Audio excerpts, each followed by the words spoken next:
이란이 상호 교전 속에서도 종전안을 사실상 타결지어 유가 급락세를 불러오고 있습니다. 국제유가는 90달러 안팎으로 급락했고 미국 내 휘발유 값도 4달러 39센트로 하루 4센트씩 떨어지고 있습니다. 한면태 기자의 보도입니다. 미국과 이란이 전쟁 끝내기를 위한 종전안의 잠정 합의에 사실상 타결지은 것으로 간주되며 유가가 크게 하락하고 있습니다. 도널드 트럼프 대통령과 이란 최고 지도부의 최종 승인이 나는 대로 공피하고 석 달여 만에 전쟁 끝내기에 돌입하게 됩니다. 평화 딜이 공식 발표되는 즉시 미국과 이란은 60일간 휴전을 연장하며 세부 협상에 들어갑니다. 이란은 호르무스 해협의 재개방과 안전한 무료 항행을 보장하게 됩니다. 핵무기를 추구하지 않을 것으로 거듭 약속하고 65%까지 농축한 핵물질인 우라늄 450kg를 제3국으로 이전하든지 아니면 국제감시하에 자체 처리하게 됩니다. 미국은 이란의 호르무스 재개방에 맞춰 단계적으로 역해상 봉쇄를 풀게 됩니다. 미국은 또 단계적으로 이란의 동결 자금과 경제 제재를 해제해 석유 자금 사용과 석유 수출을 허용하게 됩니다. 최종 발표는 미뤄지고 있어도 유가 급락세는 이미 시작됐습니다. 국제유가는 29일 텍사스 중진유가 2% 더 하락한 87달러로 90달러 아래로 떨어졌고 영국 브렌트유는 역시 2% 이상 하락해 90달러 안팎을 오르내리고 있습니다. 종전이 공식 발표되면 국제유가는 더 가파르게 급락할 것으로 예상되고 있습니다. 미국 내 휘발유 값도 아직은 높지만 급락세를 타고 있습니다. 미국 내 휘발유 값은 29일 전국 평균이 4달러 39센트로 전날보다 4센트 하락했습니다. 이는 또 일주일 전에 4달러 55센트보다는 16센트 떨어진 겁니다. 다만 1년 전에는 3달러 17센트였기 때문에 얼마나 빨리 3달러대로 바뀔지 예의주시되고 있습니다. 전쟁 끝내기에 따른 유가 급락이 현실화되면 미국의 물가 급등도 크게 완화될 것으로 기대되고 있습니다. WKTV 뉴스 한면택입니다. 트럼프 행정부가 현재 시행 중인 글로벌 10% 관세를 7월 이후에도 다시 부과할 수 있다는 입장을 내놨습니다. 미 무역대표부는 관련 법 조항에 재적용을 금지하는 규정은 없다며 추가 관세 가능성도 열어놨는데요. 동시에 무역법 301조를 근거로 한 새로운 관세 방안도 검토 중인 것으로 밝혔습니다. 안혜린 기자의 보도입니다. 도널드 트럼프 행정부가 현재 부과 중인 글로벌 10% 관세를 오는 7월 이후에도 다시 적용할 수 있다는 입장을 밝혔습니다. 관세의 법적 시한이 끝나더라도 같은 조항을 다시 활용할 수 있다는 해석인데 향후 추가 관세 조치 가능성에도 관심이 쏠리고 있습니다. 제이미슨 그리어 미 무역대표부 USTR 대표는 워싱턴에서 열린 미국 외교협회 행사에서 무역법 122조를 보면 관세의 종료 시점은 규정돼 있지만 재적용을 금지하는 내용은 없다고 설명했습니다. 그러면서 대통령이 임기 중 단 한 번만 이 조항을 사용할 수 있도록 의회가 의도했다고 보기는 어렵다고 말했습니다. 다만 실제로 재부과를 추진할지에 대해서는 구체적으로 언급하지 않았습니다. 현재 적용 중인 글로벌 10% 관세는 무역법 122조에 근거한 조치로 법상 최대 적용 기간은 150일입니다. 이에 따라 현행 관세는 7월 하순이면 시한이 끝나게 됩니다.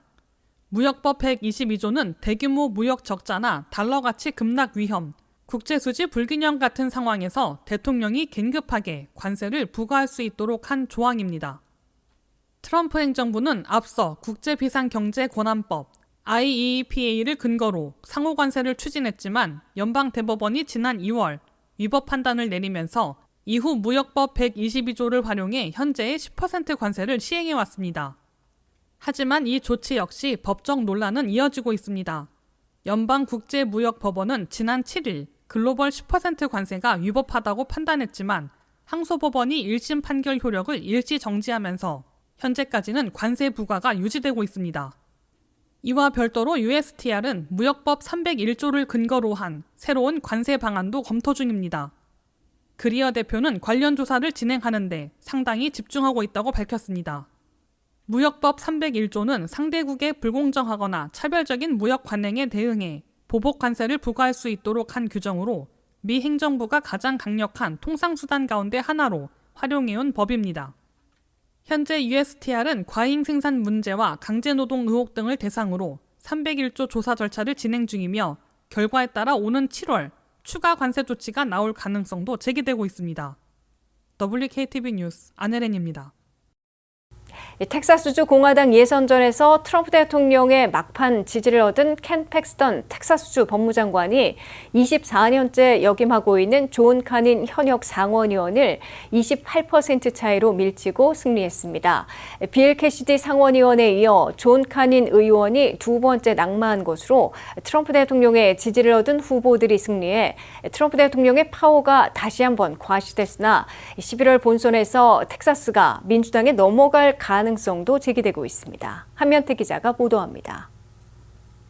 도널드 트럼프 대통령의 막강 파워로 공화당 예선에서 마가 강경파들이 현역 의원들을 물리치게 만들고 있으나 역으로 11월 본선에서는 민주당의 거센 도전을 받아 레드 스테이트 지키기가 위태로워지고 있는 것으로 지적되고 있습니다. 텍사스를 대표하는 공화당 상원의원 후보를 뽑는 예선의 결선에서 트럼프 대통령의 막판에 지지 선언한 켄 팩스턴 텍사스주 법무장관이 4선으로 24년째 역임하고 있는 존 카닌 현역 상원의원을 64대 36% 무려 28포인트 차이로 압도하고 승리했습니다. 이로써 11월 본선에 나설 공화당 상원의원 후보로 켄 팩스턴 주 법무장관이 확정됐습니다. 반대로 공화당 상원의원으로 4선 24년째 재임해오며 공화당 상원의 2인자인 원내 총무까지 지낸 존 카닌 상원의원이 끝내 낙마했습니다. 존 카닌 상원의원은 열흘 전 빌 캐시디 상원의원이 패배한 데 이어 두 번째 낙마자로 기록되었습니다. 트럼프 대통령은 막판에 팩스턴 후보를 지지 선언해 예선에서 2포인트 앞섰던 존 카닌 상원의원을 낙마시키고 자신과 마가 충성파로 꼽히는 인물로 교체하는 데 성공했습니다. 트럼프 대통령은 노골적인 반대론자들은 물론이고 빌 캐시디, 존 카닌 상원의원과 같은 소극적 비판론자들 또는 초당적 협상파들을 예선에서 강경 충성파들로 갈아치우는 영향력을 과시하고 있습니다. 하지만 트럼프 대통령의 지지율이 떨어지면서 강경 마가 충성파들을 공화당 후보로 내세우면 내세울수록 11월 본선에서는 공화당의 다수당 유지가 힘겨워질 것이라는 경고도 받고 있습니다. 마가 충성파로 알려진 켄 팩스턴 주 법무장관이 공화당 후보로 선출되자 공화당 아성의 대표적인 곳인 텍사스가 민주당으로 넘어가는 것 아니냐는 경고들이 쏟아지고 있습니다. 켄 팩스턴 공화당 상원의원 후보는 지나친 트럼프와 마가 충성파로 비판받고 있는 데다가 과거 부패 스캔들로 기소까지 된 바 있어 11월 본선에서는 민주당의 제임스 타라리코 후보에게 패배할지도 모른다는 지적을 받고 있습니다. 민주당 지도부는 11월 선거에서 4석을 빼앗아야 연방 상원 다수당을 탈환하게 되는데 이번 결선으로 텍사스도 가능 지역으로 분류하고 있습니다. 민주당 지도부는 공화당 상원의석 가운데 알래스카, 메인, 노스캐롤라이나, 오하이오에 이어 5번째로 텍사스를 승리 가능 지역으로 분류하기 시작한 것으로 보도되고 있습니다. WKTV 뉴스 한면택입니다. 미국 경제가 성장세를 이어가고 있지만 저소득층의 생활 부담은 오히려 커지고 있는 것으로 나타났습니다. 뉴욕 연방준비은행 조사에서는 식량 부족과 끼니 걱정을 호소하는 가구가 팬데믹 초기보다 크게 늘어난 것으로 조사됐는데요. 연방준비제도 내부에서는 인플레이션 우려가 여전하다며 추가 금리 인상 가능성까지 언급하고 있습니다. 안혜린 기자의 보도입니다. 미국 경제가 성장세를 이어가고 있지만 저소득층의 생활 부담은 오히려 더 커지고 있는 것으로 나타났습니다. 뉴욕 연방준비은행 조사에 따르면 충분한 식품을 안정적으로 구하지 못하는 이른바 식량 불안 현상이 코비드19 팬데믹 초기보다 더 악화된 것으로 조사됐습니다. 식량이 부족할까 걱정하거나 균형 잡힌 식사를 하기 어렵다고 답한 가구 비율은 지난 2020년 6월 4% 수준에서 최근에는 10%까지 상승했습니다. 실제로 음식값 부담 때문에 식사량을 줄이거나 끼니를 거른 경험이 있다고 답한 가구도 전체의 4%에 달했습니다. 특히 유색인종 가구와 저소득층 자녀가 있는 가정에서 어려움이 두드러졌습니다. 비백인 가구 가운데 식량 부족을 겪고 있다고 답한 비율은 팬데믹 초기보다 2배 이상 늘어난 것으로 나타났습니다. 전문가들은 높은 물가와 누적된 인플레이션, 팬데믹 시기에 확대됐던 정부 지원 종료 등이 취약계층 부담을 키우고 있다고 분석했습니다. 이런 가운데 연방준비제도 내부에서도 물가 우려는 여전히 이어지고 있습니다. 연준의 리사 쿡 이사는 최근 인플레이션 상방 위험이 여전히 높다며 물가 둔화가 기대만큼 나타나지 않을 경우 추가 금리 인상 가능성도 배제하지 않겠다고 밝혔습니다. 특히 최근 급증하고 있는 인공지능, AI 투자 열풍 역시 반도체와 첨단 장비 가격 상승을 자극해 새로운 물가 압력으로 이어질 수 있다고 진단했습니다. 연준은 현재 노동시장은 비교적 안정적이라고 평가하면서도 고용 여건 악화 가능성에 대한 우려도 함께 커지고 있다고 설명했습니다. 전문가들은 자산 가격 상승 혜택이 고소득층에 집중되는 반면 중저소득층은 생활비를 감당하기 위해 저축까지 꺼내 쓰는 상황이라며 미국 경제의 K-양극화가 더 뚜렷해지고 있다고 지적했습니다. 특히 식료품과 생필품 구매를 신용카드에 의존하는 가구가 늘면서 카드빚과 연체 부담도 함께 커지고 있다는 우려도 나오고 있습니다. 연방준비은행은 이런 식량 불안 확대가 미국 소비자들의 경기 체감 악화와 소비 심리 위축으로 이어지고 있다고 분석했습니다. WKTV 뉴스 안혜린입니다. 연준이 선호하는 PC 근원 소비 지출 물가가 4월에 전달보다 0.4%, 전년보다 3.8% 급등한 것으로 연방 상무부가 발표했습니다. 올 1분기 미국의 GDP 국내 총생산 성장률은 당초 2%에서 1.6%로 하향 조정됐습니다. 한면태 기자의 보도입니다. 전쟁과 유가 급등 여파로 미국 경제가 여전히 비틀대고 있습니다. 유가 급등에 따라 물가는 계속 오르고 있는 반면 경제 성장은 1차 발표 때보다 2차에서 더 느려진 것으로 조정됐습니다. 미국의 두 가지 물가 지수 가운데 전국의 미국민들이 실제 지출한 물가인 PC 소비 지출 물가는 4월에 전달보다 0.4%, 전년보다는 3.8%까지 급등했다고 연방 상무부가 발표했습니다. 보름 전 발표된 대도시 물가인 CPI 소비자 물가와 같이 3.8%까지 급등해 연준의 목표치인 2%에 거의 2배 육박하고 있습니다. 역시 PC 물가에서도 휘발유 값이 4월 한 달 동안 5.5%나 급등하는 바람에 전체 물가 상승을 초래했습니다. 변동이 심한 식품과 에너지 가격을 제외한 코어 PC, 즉 근원 소비 지출 물가는 전달보다 0.2%, 전년보다는 3.3% 오른 것으로 상무부는 밝혔습니다. 근원 소비 지출 물가에 포함된 주거비는 4월 한 달 동안 0.6% 올라 전체 생활비 상승을 불러온 것으로 분석됐습니다. 올 1분기인 1월부터 3월까지 미국의 GDP 국내 총생산 경제 성장률은 1차 발표 때 2% 성장이었으나 2차 발표에서는 1.6%로 낮아진 것으로 연방 상무부가 밝혔습니다. 미국 경제의 버팀목이자 견인 역할을 하고 있는 소비 지출은 4월에 0.5% 증가하는 데 그쳤고 개인 소득은 제자리에서 앞으로 개선될 조짐을 보여주진 못하고 있습니다. 이란과의 전쟁이 조속히 끝나고 국제유가와 미국 내 휘발유 값이 급락해야만 현재처럼 비틀대는 미국 경제 상황이 개선될 것으로 예상되고 있습니다. 케빈 워시 신임 연준 의장이 이끌게 된 연방준비제도는 도널드 트럼프 대통령의 공개 요구인 기준금리 인하를 앞으로도 상당 기간 수용하지 못할 것으로 예고되고 있습니다. 케빈 워시 신임 연준 의장이 취임하면 기준금리를 지속적으로 내릴 수 있기를 기대하고 그를 지명했던 트럼프 대통령은 유가 급등에 따른 물가가 흔들리는 바람에 기준금리 인하를 예상할 수 없게 된 것으로 분석되고 있습니다. 경제 분석가들과 투자자들의 대다수는 케빈 워시의 연준이 올해 말까지 잘해야 기준금리를 3.50 내지 3.75%에서 동결할 수밖에 없으며 조기 종전이 안 되면 물가 급등이 악화돼 반대로 기준금리를 올려야 할 것으로 내다보고 있습니다. WKTV 뉴스 한면택입니다. 이제 유튜브에서는 AI로 만든 영상에는 직접 AI 생성 콘텐츠 표시를 붙이기로 했습니다. 딥페이크와 가짜 영상 기술이 빠르게 정교해지면서 이용자들의 혼란을 막기 위한 조치인데요.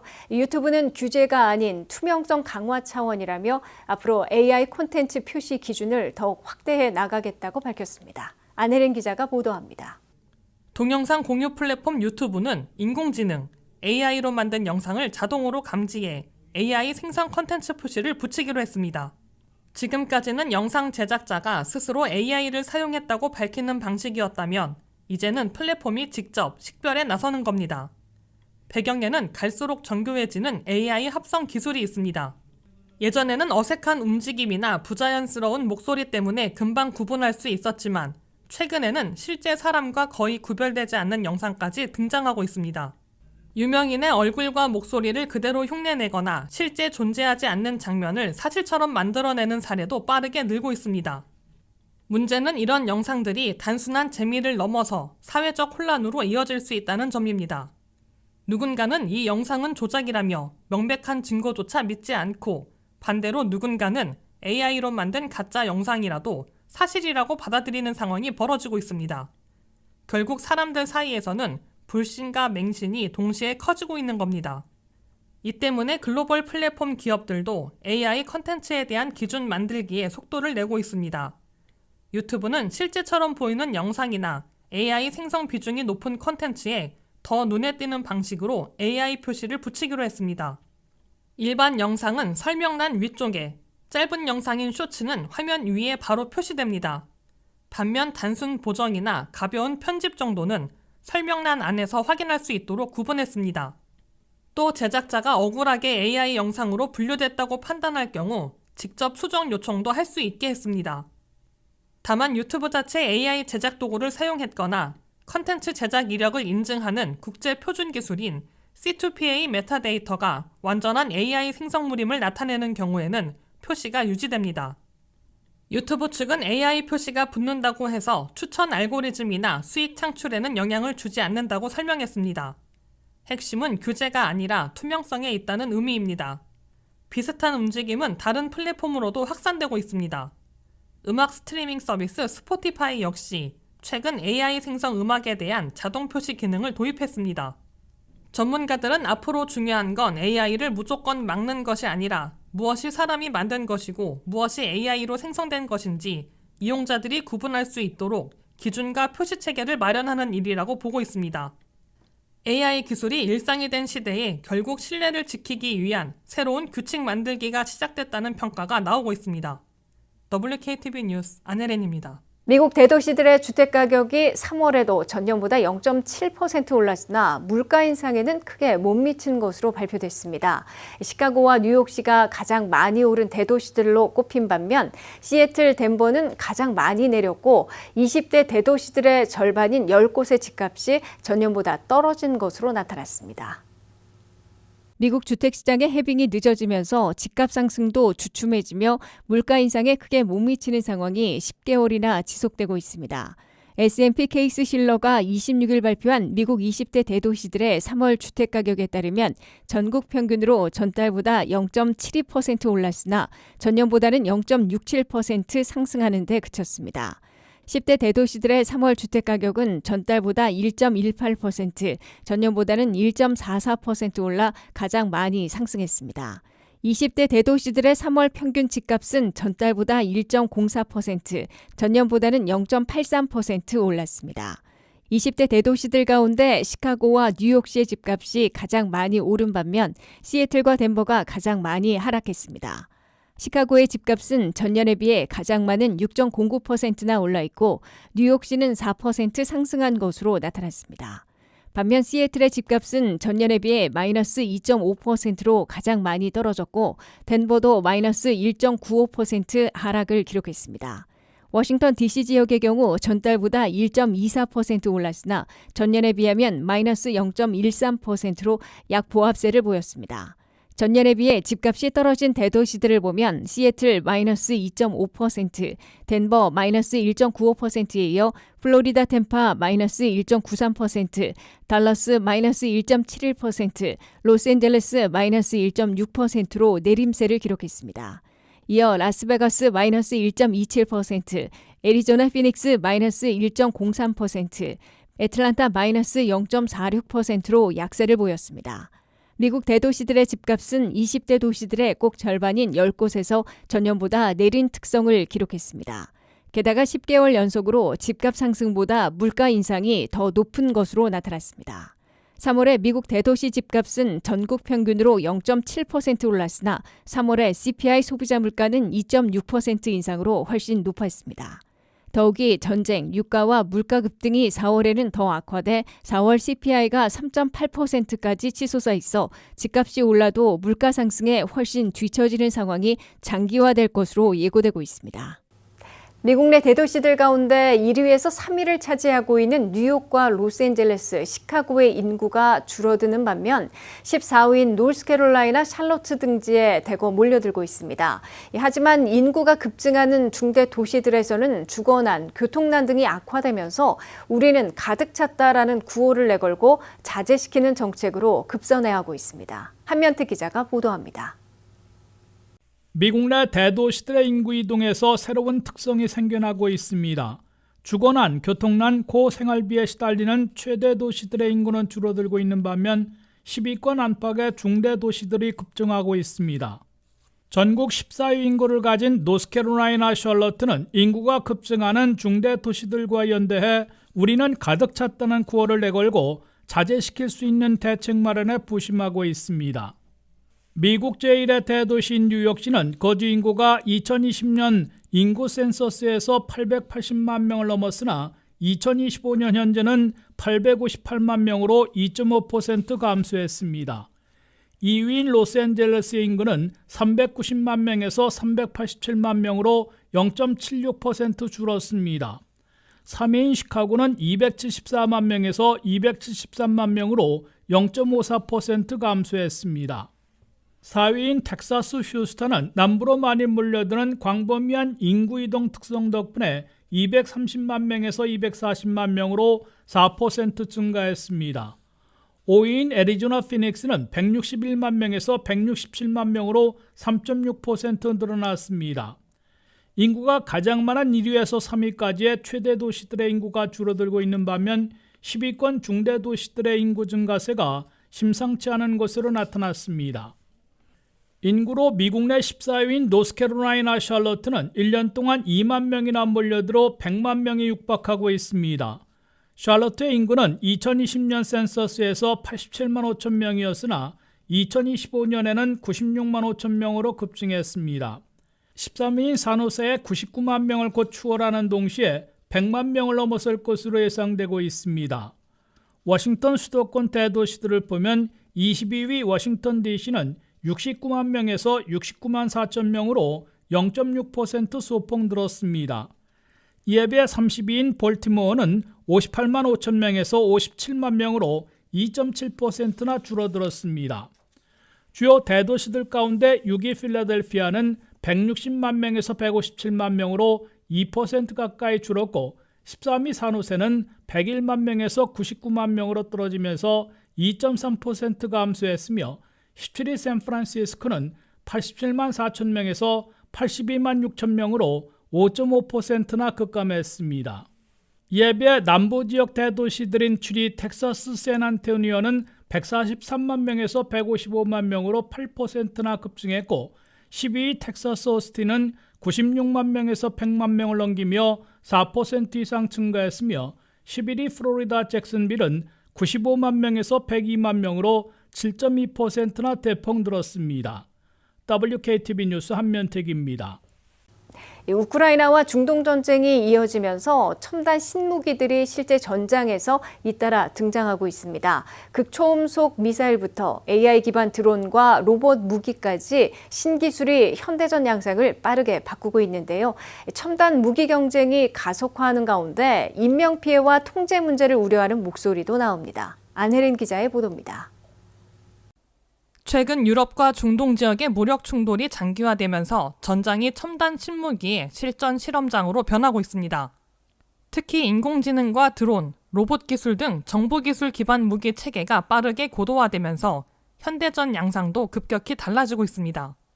러시아는 최근 우크라이나 수도 키이우를 겨냥해 극초음속 중거리 탄도미사일인 오레시니크를 발사했습니다. 핵탄두와 재래식 탄두를 모두 탑재할 수 있는 신형 미사일로 최대 3천여 마일 떨어진 목표물까지 타격 가능한 것으로 알려졌습니다. 러시아는 우크라이나가 서방산 장거리 미사일로 자국 본토를 공격하자 지난해 처음 오레시니크를 공개했습니다. 블라디미르 푸틴 대통령은 앞으로도 전장 상황에 따라 신형 미사일 시험을 이어가겠다는 뜻을 밝힌 상태입니다. 미국이 지난해 이란 핵시설 공격 작전에서 사용한 GBU-57 벙커버스터는 지하 깊숙한 시설까지 파괴할 수 있도록 설계된 초대형 관통 폭탄입니다. 우크라이나는 전쟁을 거치며 드론 기술을 빠르게 발전시키고 있습니다. 장거리 드론을 활용해 러시아 후방의 석유 시설까지 타격하고 있으며 원거리에서 조종 가능한 드론 체계 개발도 추진 중이라고 설명했습니다. 특히 최근에는 인공지능 기술이 신무기 개발의 핵심 요소로 떠오르고 있습니다. 우크라이나는 로봇과 드론만으로 점령 지역 일부를 탈환한 사례를 공개했고, 러시아 역시 AI 기반 드론 탐지 시스템 개발에 나서고 있습니다. 다만 첨단 무기 경쟁이 치열해질수록 인명피해 우려도 커지고 있습니다. 미 싱크탱크 전략국제문제연구소는 러시아의 우크라이나 침공 이후 약 3년 동안 양측 사상자가 200만 명에 육박한 것으로 추산했습니다. 레오 14세 교황도 최근 회칙에서 AI 기반 자율무기 체계가 인간의 통제를 벗어날 수 있다고 우려하며 국제사회의 경계를 촉구했습니다. WKTV 뉴스 안혜린입니다.